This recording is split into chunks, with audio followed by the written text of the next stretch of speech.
Hello, everyone, and welcome to another edition of Full Press Fantasy Live. My name is Kyle Senra, and I'll be hosting today.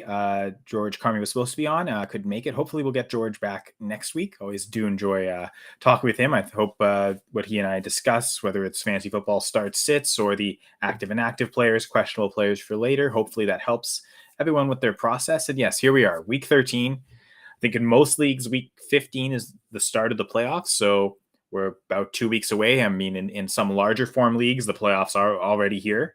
Yeah, it's. I think we're gonna get underway here today. As always, I'm gonna share my spreadsheet that I create for my start sit decisions, and I know I'm a very visual person, so seeing all these players and all this information that I have gathered and want to share in one spot, it really helps me and see like the bigger picture of who I should start and want to start. And I know last week I've been watching, the theme seemed to be Deontay Johnson. There's a lot of leagues where I was deciding whether or not to go with Deontay Johnson. And um, I think for a big chunk of them, the decision was actually no.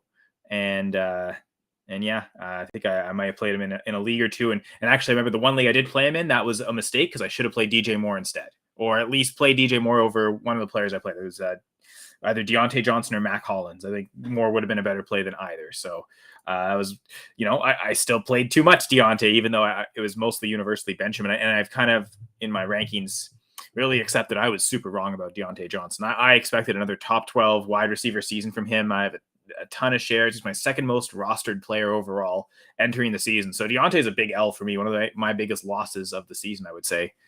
Not even, yeah, I think the biggest loss I have is not having enough Kenneth Walker in terms of a player I don't have enough of, or really have any of, to be honest. And then, the player I have too much of, I would argue, is probably Deontay Johnson. A ton of Tyler Boyd as well. He's my most rostered player. And I do have one decision involving Tyler Boyd.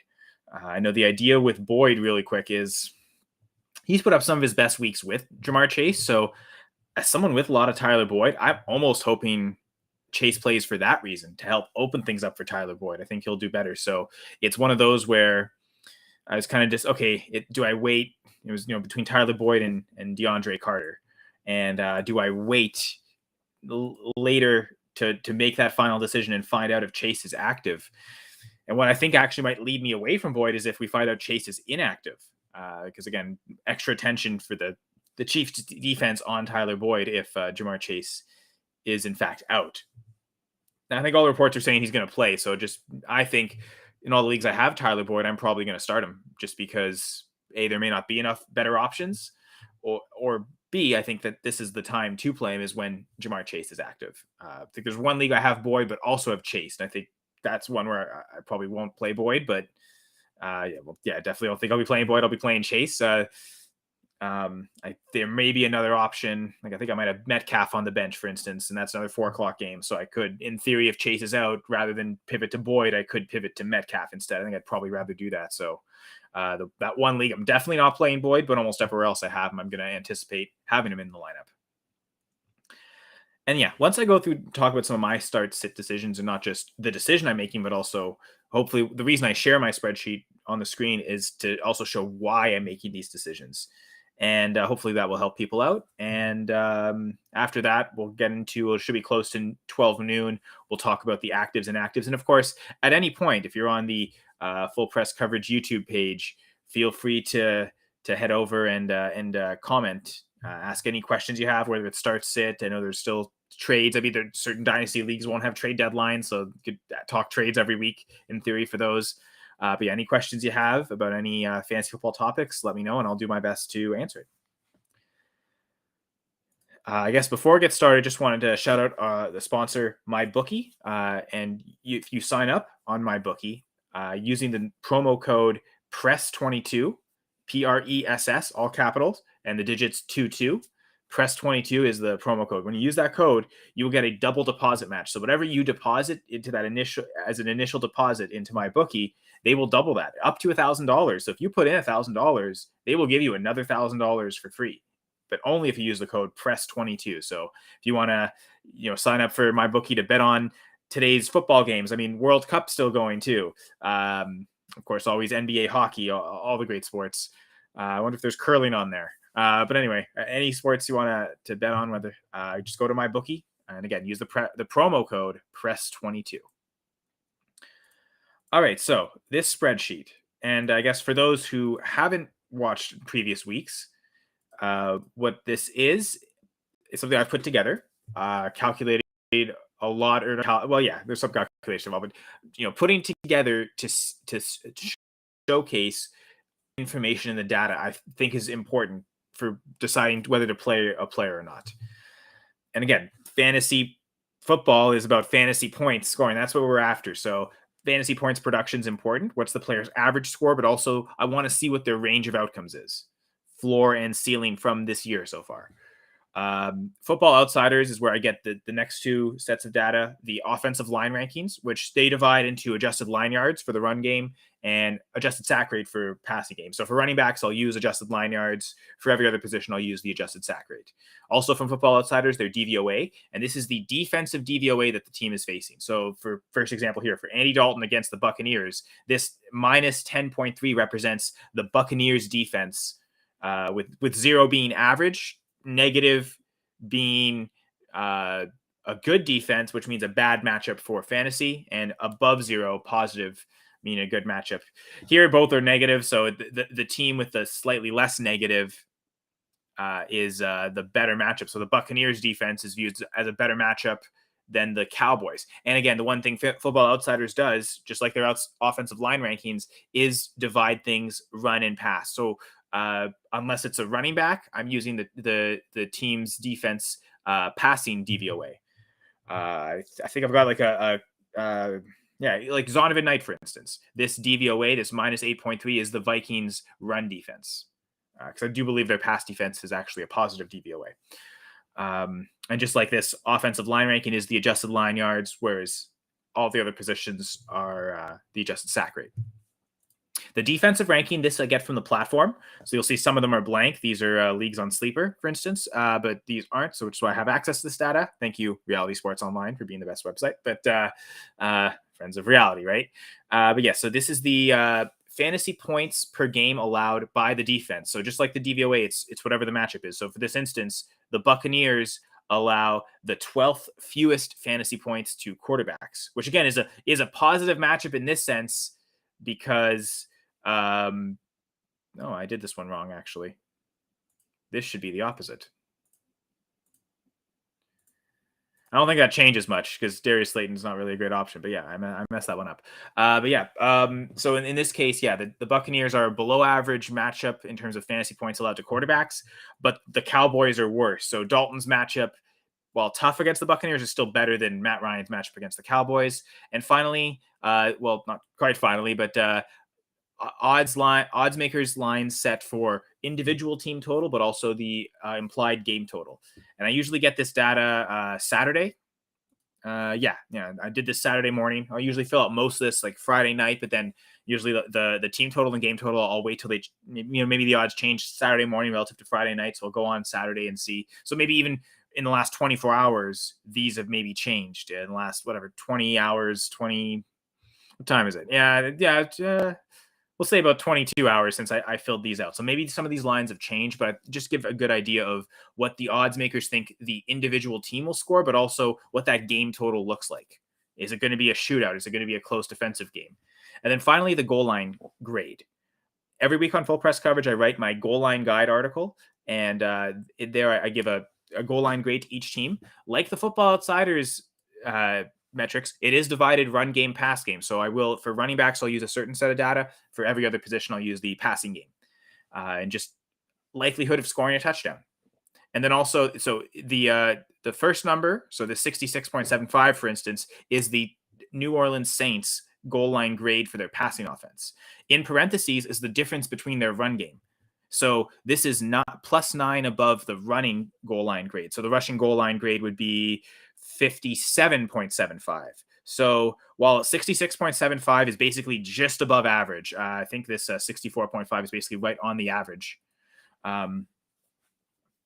It's slightly above average, but better than their run game. So it means if there's touchdowns to be scored by the Saints, especially, and this is goal line, so short yardage touchdowns, it's more likely to come through the air than on the ground. Tampa Bay Buccaneers defense, right? That probably makes sense. If Kamara, like for instance, if Kamara is going to score a touchdown, he's probably going to get more likely to get a receiving touchdown than a rushing touchdown, which in theory would help Andy Dalton. But anyway, so the one player I want to talk about today, last week, again, the theme was Deontay Johnson. This week, it's DeAndre Carter. So as you'll see, I've got 1, 2, 3, 4 leagues where I'm deciding whether or not to put DeAndre Carter in. And I know, for instance, like the Scott Fishbowl playoffs, he's one of my 3 best receivers. Unless Corey Davis can recapture what he did at the start of the year, DeAndre Carter is probably my wide receiver 3 the rest of the way. I've got Gabe Davis, who already started, and then Tyler Boyd, one of those leagues where I'm just going to start Boyd. Especially excited if Jamar Chase comes back for that. But it's one of those leagues where, Corey Davis, KJ Osborne, like the other alternative options aren't great. So Tyler Boyd and DeAndre Carter are kind of every week starters. Luckily, I'm kind of stacked at every other position because we are in the Scott Fishbowl playoffs at this point. That if for some reason like I don't make it to the end or I get an early exit, it's probably because wide receiver sunk me. But yeah, so there's leagues where I'm just going to be starting DeAndre Carter no matter what. But these are the 4 leagues where there's a decision to be made. I could consider going one or the other, like whether or not to start him and bench him. And actually, here it's funny. There's another Tyler Boyd one here with Carter. So this is one in theory. If we find out Jamar Chase is out, I might change my mind, but I may just keep Boyd in anyway. The matchup against the Chiefs, and you can see like, especially the game total really points towards Boyd's favor. But really, it's the game total. We think it should be a high scoring game, but also Boyd's own production metrics. He's got not only the best average, but the best floor and ceiling out of these players. So as much as I like DeAndre Carter and the chance with the Chargers, I think Tyler Boyd's the play there. So looking at really, I guess the 3 other leagues. So one of them I already referenced is Zonovan Knight. Between Zonovan Knight, Darius Slayton, DeAndre Carter, I have 2 flex spots. And honestly, Slayton is questionable. So, I mean, he might even be out and it won't, like, then there really is no decision to make. It's clearly Zonovan Knight, DeAndre Carter. I guess there's 2 hesitations, one with each of those players I'm starting. Zonovan Knight, we don't yet know. We know Michael Carter's doubtful. So does that mean James Robinson is going to be active? And if so, does that mean James Robinson actually gets the start, not Ty Johnson or not Zonovan Knight? We have no idea what they're going to do with Zonovan Knight this week. He had 16.3 points last week, but that's also his only game so far this year. What happens? Now, he looked so good that maybe they think, oh, maybe we have something with him. And, he's going to get the start over Robinson, maybe even over Ty Johnson. So a little hesitant with Zonovan Knight, but I think I'm going to take the risk. And then with Carter, and this will actually come up later, I'm also starting Keenan Allen this league. Do I want to double up?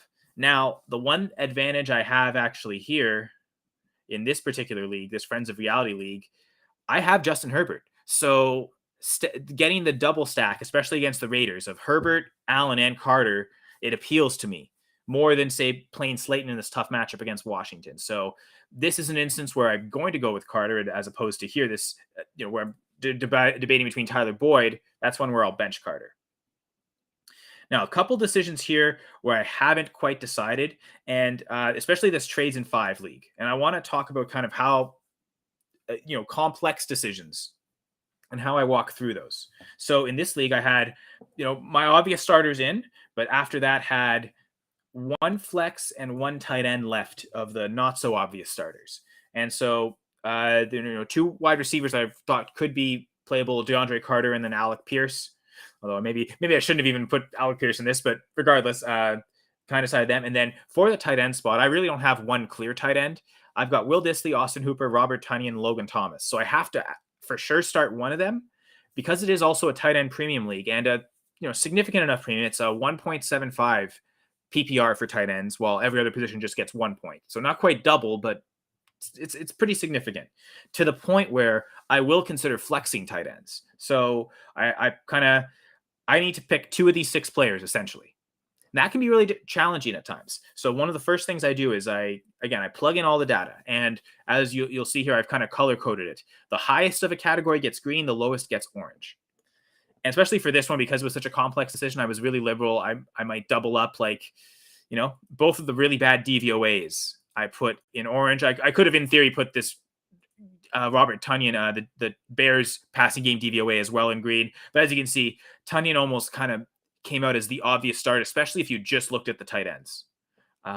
He is my highest ranked tight end of these four in my weekly rankings. So the gut instinct before this was we'll have to plug that in soon. But to me, my instinct, again, what I do is I'll start my weekly rankings usually on a Monday or for sure Tuesday, get them out and finalized and everything. And Tonyan was just ahead of Will Dissly in my rankings. Going through the spreadsheet, I will sometimes change my rankings based on what am I actually doing in my leagues? Were my initial rankings incorrect? So just adjust throughout the week. And this was one where I didn't really change it. The order I had them in for my weekly rankings for tight end anyway were Tonyan, Dissly, Hooper, and then Thomas last. And the way that kind of, who's favored in this spreadsheet, it kind of confirmed that order. So for sure playing Tonyan. But then what I did was also, again, 2 players out of 6. I either want to get the really easy, obvious start, or who are the obvious players I'm not going to play. And honestly, Alec Pierce and Logan Thomas, as you can see, there's not any category where they were the highest, and there's actually quite a few categories where they were the lowest and co-lowest at times, like the production-wise. Pretty similar for both. Their averages are literally separated by 0.01 points. So they were both the worst average, 6.85, 6.86. Technically, Pierce is the worst, but Thomas was so close that it felt worthy of that too. They both put up zeros. And in the case of Alec Pierce, I think he's put up 2 zeros in the last 3 weeks. So that's especially pertinent. And neither have hit 16 fantasy points. I mean, Will Dissly hasn't hit 17. So at least, the one thing with Tonyan and DeAndre Carter is that 20-point upside is there. But ultimately, they were the worst. The goal line grade for Washington's passing offense is pretty bad. Now, as you can see, the run game is actually not that great either. Actually, this probably shouldn't have an orange. It's more middle of the pack. Probably made that by mistake. But yeah, I think that's there because I'm trying to so this is talking about one tight end and one flex. So I could double up. In this particular league, it's one running back, one wide receiver. There's actually no flex spots in this league, so that's why that one's an orange, is just to compare and show the difference. But anyway, separate for those. Whereas this, I'm kind of, when I've got the same league but really 2 separate decisions, I do want to kind of do its own color coding itself. So this was, for the green and orange, I'm just taking into account the 2 running backs, and then I did it again for just the 2 wide receivers because this is a tight end with the possibility of flexing the tight end. I wanted to see everything together, so I did just all as one. So that will change again relative to what type of decision I'm trying to go with. So ultimately, what it's come down to is Hooper wasn't also when I took out the obvious players, when I took out Pierce and Thomas because I want to for sure bench them, but also took out Tonyan because I'm for sure starting him, and I'm just going, okay, who's the one flex player? Suddenly, I went from I have to decide 2 starters out of 6 to basically having that decision. I have to decide 1 starter out of 3, which is the same ratio, but it does get easier because you can focus your decision on just those 3 players. So between DeAndre Carter, Will Dissly, and Austin Hooper, what I did is I kind of recalculated who was the lowest and highest in different categories. Because if you're taking out Pierce and Thomas, there's so many that they're the lowest in. Now, who's the lowest in these categories? Like, for instance, with the average, Hooper's the lowest. So he would kind of get an extra negative there. In the ceiling, Will Dissly's the lowest, so he would get an extra negative there. And kind of going around like that. For the floor, it's actually Carter. So that almost ended up evening out between those 3. But then going through all 9 categories, or I guess 8 because there's no defense ranking. But going through all that, it kind of made Hooper lower than Carter and Dissly. So it was obvious, okay, I'm not going to flex Hooper. So then it really does come down to DeAndre Carter, Will Dissly. I referenced this earlier. It's in a league where I've got both Keenan Allen and DeAndre Carter. I have that possibility to play both. I've really got 2 leagues where I could do that in. This Friends of Reality League and this Trades in 5. Now, I think maybe Will Dissly is a better option to replace Carter than, say, Darius Slayton is. So that's maybe one reason why I would steer away from Carter. Also, looking at this, I don't have Justin Herbert in this league. I have Justin Herbert in this league. So the idea of playing Carter, Allen, and Herbert as a triple stack makes a lot of sense. Here, when I don't have it, not to say, and like if Carter and Allen both score points, that'll be good, but I also don't get the stacking double of both of them paired with their quarterback. So if there was a league where I would go away from Carter, it would probably be this trades in 5, which I think right now I am leaning towards double tight end, flexing a tight end with going Tunyon and Will Dissly.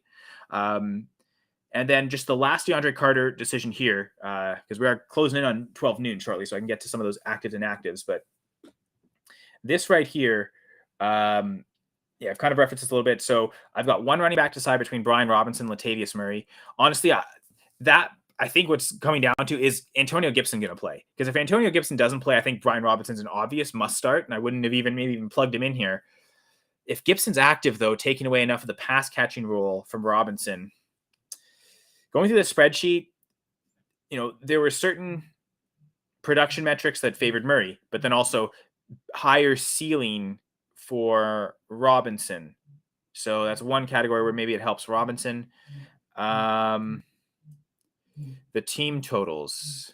That's probably where, like you look at the team total and game total, because we just really don't. I mean, the game totals actually aren't that different, but the implied team totals, I believe both. I can't remember. Well, 40. Yeah, no. So Washington is favored, but even if they were underdogs, they still have a higher implied total than the Broncos. And the goal line guide is better for Murray because the Broncos actually have this 67 and plus 26 means their goal line grade is 41 for the Broncos passing game. That's the lowest of any team this week. So if the Broncos are going to score touchdowns, it's probably coming on the ground, and that probably means it's Latavius Murray with their lack of depth at running back, unless Marlon Mack can somehow come in and take things away. So this is a really tough one between Murray and Robinson. And again, I think what's going to change the decision is Gibson active or not. But to talk about DeAndre Carter, so I've got one wide receiver to choose between DeAndre Carter, Sky Moore, Donovan Peoples-Jones, Deontay Johnson. Looking at the spreadsheet, the only area where Deontay Johnson excels is in the floor. He has not scored less than 3.2 fantasy points in this league and with this scoring setting. But is that like, okay, he gets me the 3.2. That's not necessarily that great. So for that to be the only category where he's excelling in, and there's a few where he's the lowest in, made him the obvious bench. I believe he was the lowest ranked. Actually, I think I had Sky Moore ranked lower before I did the spreadsheet, but that's something where I changed it and I moved up more in my rankings a little bit to kind of represent where it was. Really, the only appeal of Sky Moore is the team. It's the implied total, the game total, the goal line grade, and then the offensive line for the Chiefs. So the only reason to play Sky Moore is because he's on the Chiefs offense and because this game against the Bengals. Whereas Carter and Peoples-Jones would be more merit based on their own play. And the other thing is, I'm pretty sure this is the only league where I have Donovan Peoples-Jones, whereas as you can see, I've got tons of DeAndre Carter shares. So I think if you looked at the spreadsheet, just the numbers, Carter is probably the play, but I think I'm going with Donovan Peoples-Jones as a diversification tool. Plus, the other thing is maybe all this data can be thrown, especially the zero. It was a one game outlier. I think if you take this zero out for Donovan Peoples-Jones, his floor is like 5 or 7. It might actually even be higher than Deontay Johnson's. So the truth is, though, we have no idea what he's going to produce with Deshaun Watson. So I think I kind of want to take the risk and play Peoples-Jones, again, especially because it's my only share of him. I believe it's my only share of him. Whereas, again, I've got tons of DeAndre Carter, so might be my only Sky Moore share as well. So I could use that argument to play either, but I think I'm going to play Donovan Peoples-Jones. But anyway, that's when I have tough decisions to make. That's my process for going through, and that's kind of how I decide. So we're about 5 minutes away from 12 noon. So I'm going to pull up the active inactive list and and we'll see which players are playing. And again, that Brian Robinson decision, for instance, might come down to whether Antonio Gibson is playing or not. So I'm curious to find that out. So give me a minute to look that up and I will share it with you.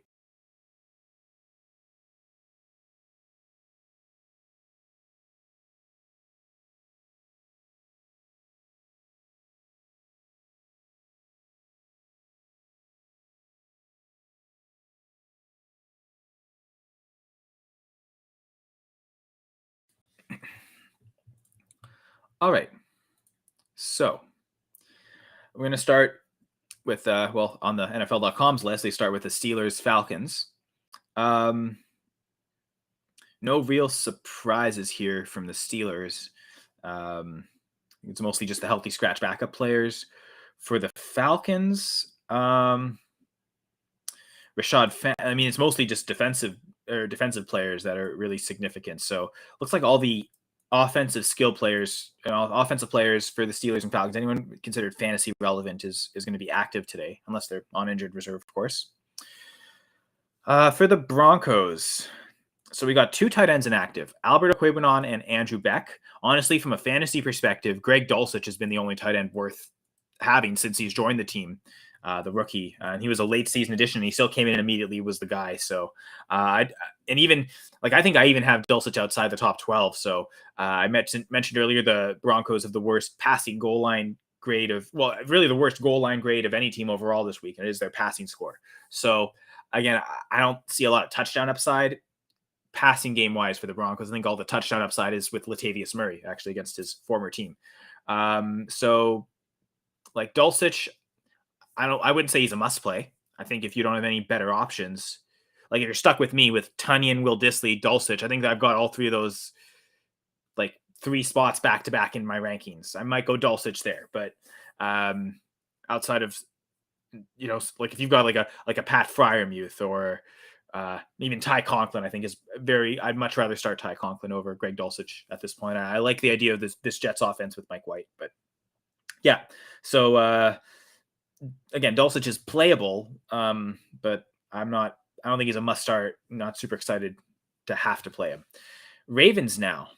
This is interesting. So I know they activated J.K. Dobbins, or they placed J.K. Dobbins on the designated to return list in terms of his injury, back at practice kind of thing. So it seems like he's practicing. Yeah, so it looks like he's opened that practice window, but I don't think he's going to be active yet. So I think he's still technically on the injured reserve list. He's got that. They've opened that designated window to practice. He has to practice within that time. So until they make him active on game day, though, I think he still can remain on the injured reserve list. So he's practicing. Yeah, he's not going to play week 13. And that's just in case anyone's looking at the active inactive list, you won't see him on this list because the only Ravens running back listed on the inactives is Mike Davis. But the reason for that is because Dobbins is still technically not part of the active roster. He's still on injured reserve, even if he's practicing. So they can still have him practice, but keep him on the injured reserve. And then I believe if they want to play him next week, they'll activate him during the week off injured reserve. And then he'll still participate in practice and then be part of the active roster, which means if at that point, if he's inactive, he'll appear on these inactive lists Sunday morning. But for now, he's not. So again, Mike Davis inactive, which means, I think that was the case last week when Gus Edwards returned from injury. So Gus Edwards is the 1, Kenyon Drake the 2, Justice Hill the 3. When J.K. Dobbins comes back, I think what we might see is the team make Drake actually the inactive, because I think they might prefer Mike Davis over Justice Hill just to carry the football, but I think Justice Hill might also be playing on special teams. So he's going to be mostly always active, but never the backup. He's always going to probably be the 3rd string. I mean, there was that 1 week where he was the backup to Kenyon Drake, but I think for the most part, it's Gus Edwards is the only Raven I want to play right now of these three running backs. And I probably don't even want to roster Drake or Hill outside of deeper dynasty leagues and any redraft leagues, though. I think they're both probably cuttable because it looks like Dobbins might be back next week, and then it's going to just be Dobbins and Edwards. So if you want to play, the running backs are really appealing in this game in terms of Gus Edwards and Latavius Murray, but I don't really want to trust very many other players on this team. I mean, for the Ravens, it's probably just Lamar Jackson and Mark Andrews, other than Gus Edwards. So really limited number of players I actually want to start in this game. I believe it's the lowest over-under of the week too. The only one below 40. So if there's any game you almost want to avoid, it's the Ravens-Broncos.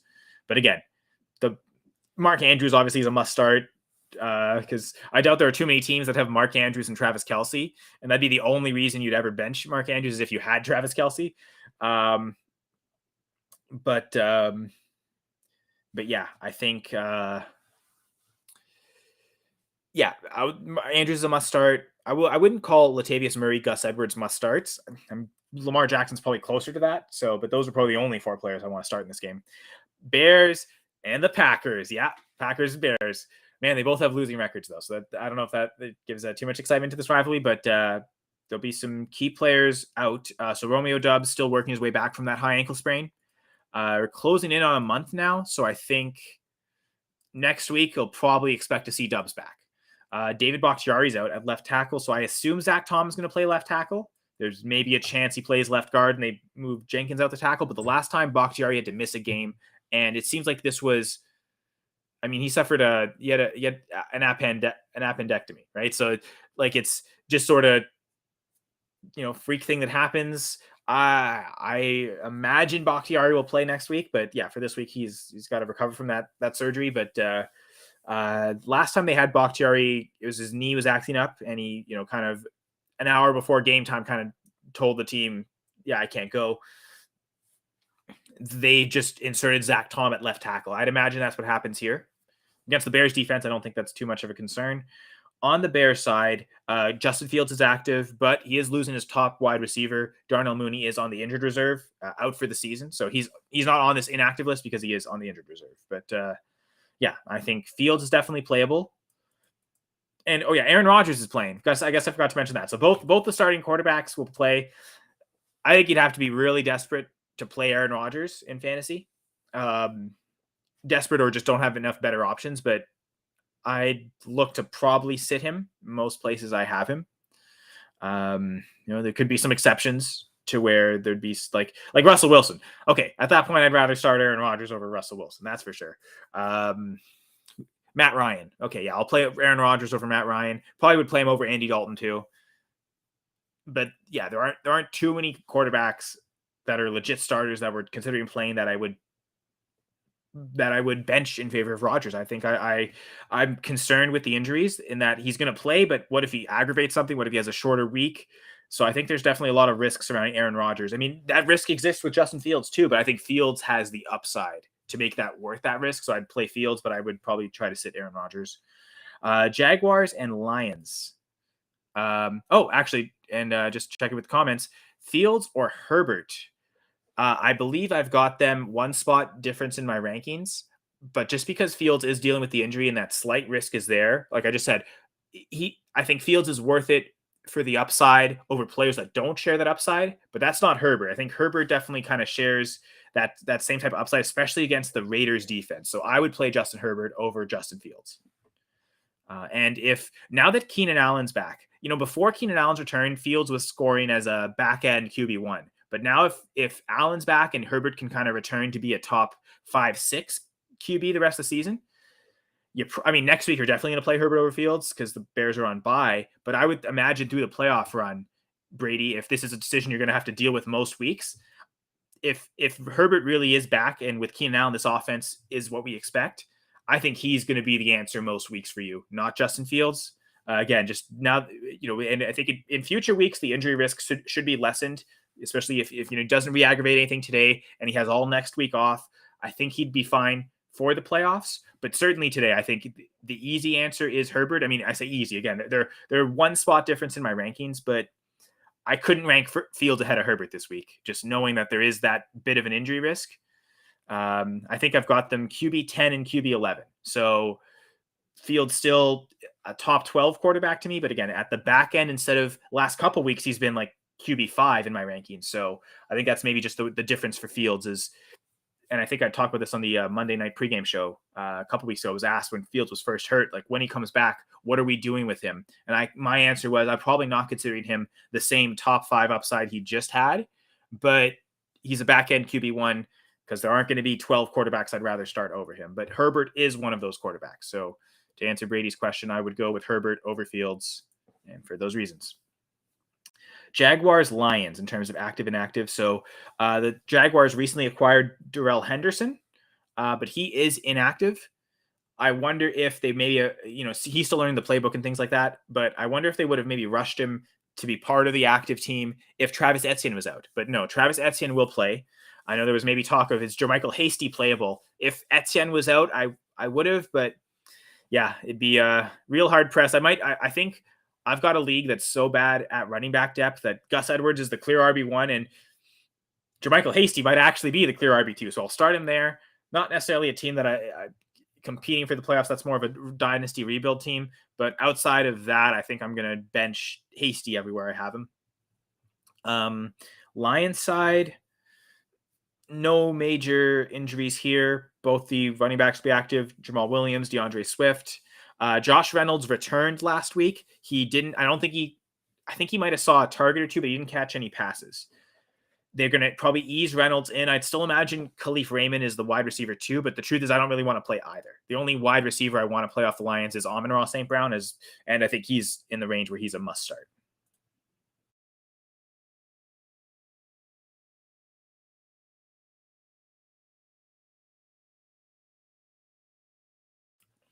All right, Browns, Texans, because everyone's talking about this game. So I guess the big news, really, the Browns. There's there is one big news, but we had this was announced a few days ago, so it's not breaking news. David Njoku's out. Suffered a high ankle sprain. What was that? Week 5, week 6, week 7, somewhere around there. Returned I think he's played the last 2 weeks. Now it seems like he's re-aggravated it, and we really have no idea how long Njoku's going to miss. But Harrison Bryant will be the starting tight end today, which coincides with the return of Deshaun Watson to the team.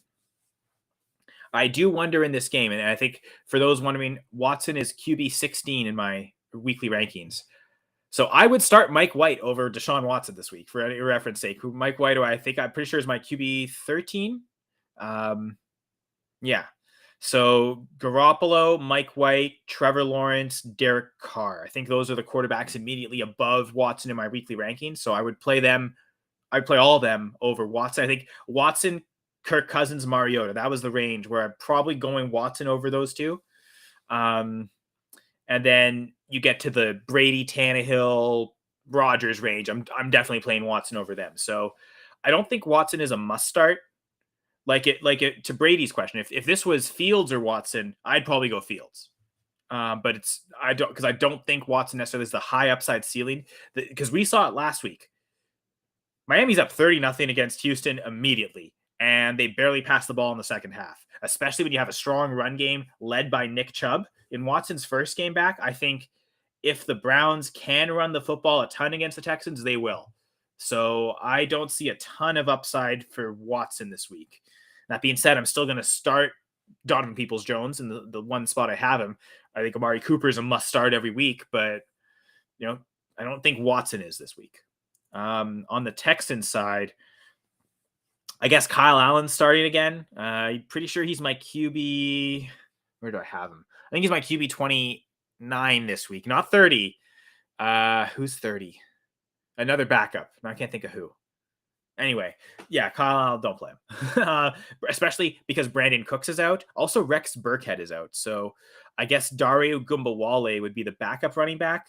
I don't know that you were really even starting Burkhead, but maybe that means more receptions for Dameon Pierce. So maybe it's a better week for Pierce than it has been the last couple weeks. So I'd still start him. Nico Collins, to me, not nearly a must start, but he's inside my top 40, probably borderline top 30 wide receiver this week, Nico Collins. So that would play him in leagues where I have him. I think I'm going to be starting him in every single league I do have him in, but not as okay. It has to be a must start. He's the best option. So yeah, inactives are for the Texans are Brandon Cooks, Rex Burkhead, also OJ Howard. This is interesting. They're playing tight end roulette. Jordan Akins is the only one I had ranked in my top 25. I really don't want to play him anyway. I'd rather avoid the Texans tight ends. I'd imagine with OJ Howard out, it's Brevin Jordan that's active. I don't really want to play Jordan either. So if you're going to play any Texans tight end, I still think it's Jordan Akins, but not really excited about him.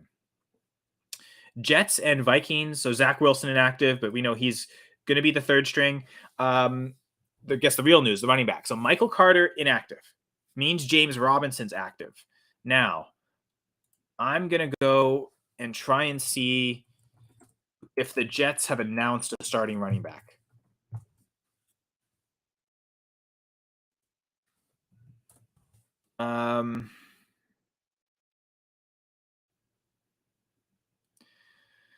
Yeah, I don't know, not really seeing much.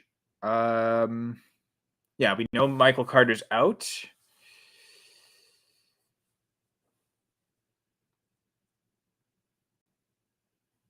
Yeah, I'm not sure. Not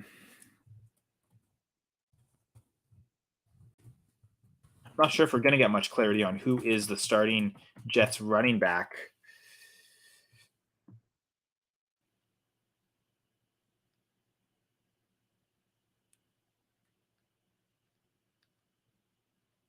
Yeah, Jets are using a three-way committee. I'm looking at the ESPN article right now on this.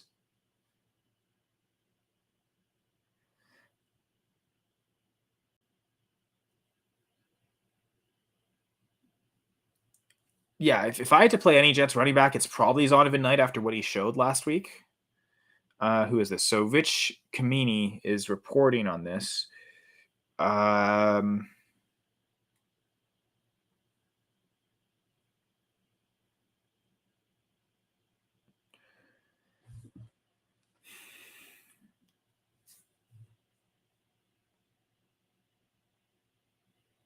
yeah, so I'm just trying to read through this and see if there's any clues to who's starting. I don't really think we're going to get that clarity, and it might just be a three-way split anyway. Yeah, I'd imagine we want to start. If we're going to start any of them, it's probably got to be Zonovan Knight, and I don't really want to start. I might be starting Ty Johnson in a spot or two. But yeah, I just I find it hard to think that okay, they brought in James Robinson, traded for him, and then made him a healthy scratch. If Michael Carter got injured, they probably knowing Michael Carter was getting injured, would they have done that with Robinson? I don't know, maybe. And if so, because I think part of them is Robinson's rushing yards. If it gets to a certain point, they have to give a fourth instead of a fifth. So maybe it's in their best interest to actually have Zonovan Knight and Ty Johnson take most of the carries. So yeah, I definitely don't want to play James Robinson at all. It does kind of just muddy it and make it less excited to play Zonovan Knight. I think I still will. Maybe the league or two where I've got Ty Johnson, I might bench him.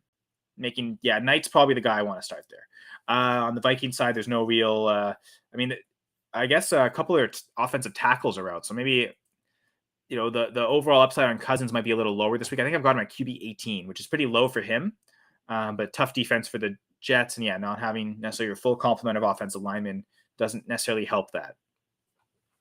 All right, so Commanders and Giants. Washington side.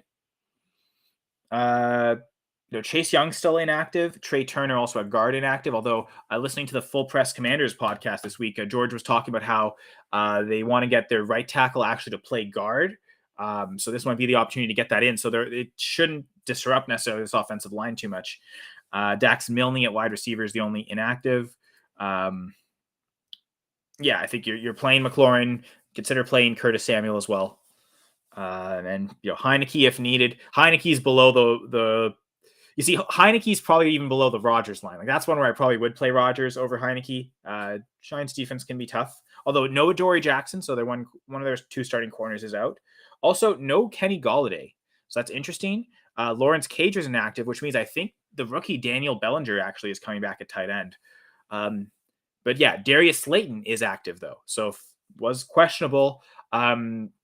Still he's probably a back end wide receiver 3 inside the top 40, but not much higher than that. Might have had him like right at 40, 39, something like that in my weekly rankings. So, playable, but not super excited to play Darius Slayton. Titans, Eagles. So Tennessee, Hassan Haskins is inactive. That's interesting. Clearly, Dontrell Hilliard is the main backup behind Derrick Henry. For the Eagles, Robert Quinn is inactive. Good job, NFL.com. They list tight end Trey Sermon. Really can't get it done as a running back, so he's got to go to tight end. I'm pretty sure that's a mistake, but yeah, he's also been inactive every game. Not too much more news there. It is 12:15. I don't see any other questions. I think I'm going to head out now. As I mentioned, the player today was DeAndre Carter. And I'll be, probably about half the leagues I have him in, I'm going to be starting him. I'll be sitting him for players like Tyler Boyd, but I'll be playing him over options like Darius Slayton. I think that's kind of a good line there. In theory, I should play him over Donovan Peoples-Jones, but I think the one league where I've got that decision, it's the only share I have of Donovan Peoples-Jones. So that's something that's pushing me towards, okay, just play Jones. Let's see what it's like. Play Peoples-Jones, see what it's like with Watson. But from there, hopefully help people. I know Brady came in, asked about Fields or Herbert. And while it's, I think, a really close decision, I'm going with Herbert there. We'll see if he can recapture that upside. And then, instead of him being at QB 10 in my rankings most weeks, maybe he does re-elevate himself with Keenan Allen back into the QB 6, QB 7 or higher range on a weekly basis. So I like that ceiling for Herbert now that Allen's back in the fold. A little concerned with the Fields injury, not concerned enough to, I wouldn't start Mike White over Fields, but any of the elite high ceiling options, I'll start over Fields, like for instance, a Justin Herbert. Anyway, so hopefully that helped everyone with their decisions. I just want to one more time let people know about the MyBookie and the promo code PRESS22. If you sign up for MyBookie using the promo code PRESS22, PRESS22, you will get a deposit match up to $1,000. So whatever you deposit, MyBookie will double that for you and put that double that amount in your account. So sign up. You could still have time to bet on today's games coming up, including Packers Bears. So I'm sure that's where I'll be keeping my eyes glued to. And I'll back on the Full Press Packers pod with Jesse this week to talk about that. I guess Packers bye week next week, so there'll just be one episode as we recap the Bears game. And then as always, my co-host Brad Harvin and I will be on the Full Press Fantasy pod talking about weekly rankings every week. And I think actually it's funny that Brady asked about Herbert, because on this week's episode, Brad and I did debate Justin Herbert. So I think Brady, if you were asking Brad this, he would say it's without a doubt Herbert. He's got Herbert at QB4 this week. So he's really buying back into, okay, Keenan Allen's here. The upside of Justin Herbert that we expected is back, especially against the Raiders. So he's got no hesitation. My only hesitation is, does Austin Eckler have such a good game on the ground that it forces Herbert to not pass as much, which is why I have him down at QB 10. But still, that's higher than Fields. So we would both say Herbert, but I know Brad would say for sure play Herbert over Fields, Brady. So hopefully we could help everyone out with that. Hopefully people enjoy looking at the spreadsheet that I shared earlier in the show. Just sharing my process of, this is how I make start-sit decisions. Literally what it looks like for me. So hopefully that was we were able to help people with that. I look forward to that. And hopefully George Carmi should be back next week. I believe Washington's on a bye, so there's no concern with Washington home games, which he is a season ticket holder to, and complicates things timing-wise for the Sunday morning streams. So hopefully George will be back. But whether or not he is, I know I certainly will be back next time on Full Press Fantasy Live. It'll be week 14 next week, so look forward to seeing you all back here again on the Full Press Coverage YouTube page. Thank you all for watching.